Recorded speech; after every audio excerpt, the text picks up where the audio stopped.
CA এর আওতায় যারা নেই তারা হলেন কমপ্লিটলি অবৈধ অনুপ্রবেশকারী ইনফিল্ট্রেটার্স। তাদেরকে সরাসরি রাজ্য পুলিশ গ্রেপ্তার করবে এবং ডিটেন করবে এবং হ্যান্ডওভার করবে বিএসএফ এর হাতে। তাদেরকে ডিপোর্ট করার ব্যবস্থা করবে, অর্থাৎ ডিটেক্ট, ডিলিট, এবারে ডিপোর্ট।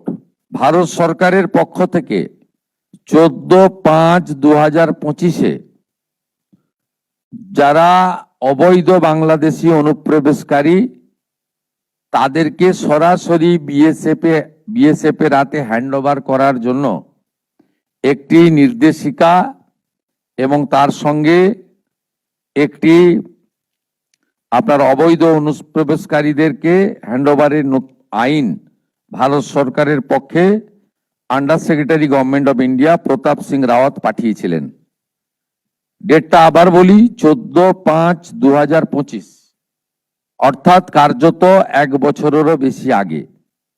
পশ্চিমবঙ্গের আগের সরকার তারা একদিকে শরণার্থীদের সিএএ দেওয়ার ক্ষেত্রে বিরোধিতা করেছে, অন্যদিকে এই গুরুত্বপূর্ণ সুযোগ বা আইন ভারত সরকার যেটা দিয়েছিলেন তাকে কাজে লাগেননি।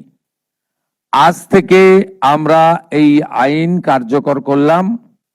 এর ফলে সিএ এর অন্তর্ভুক্ত যারা, অর্থাৎ সিএ তে বলা আছে 7টা কমিউনিটি বা ধর্ম পালন করা লোকেরা, তারা সিটিজেনশিপ অ্যামেন্ডমেন্ট অ্যাক্টের আওতায় আসবেন এবং তাদেরকে যারা 31/12/2024 পর্যন্ত এসেছেন তাদেরকে কোনো পুলিশ কোথাও হ্যারাসমেন্ট ডিটেন্ট করতে পারবে না।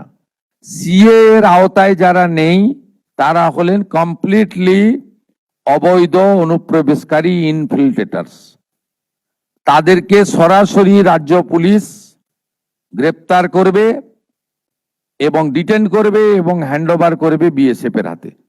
এবং বিএসএফ তারা বিডিআর এর সঙ্গে কথা বলে তাদেরকে ডিপোর্ট করার ব্যবস্থা করবে, অর্থাৎ ডিটেক্ট, ডিলিট, এবারে ডিপোর্ট।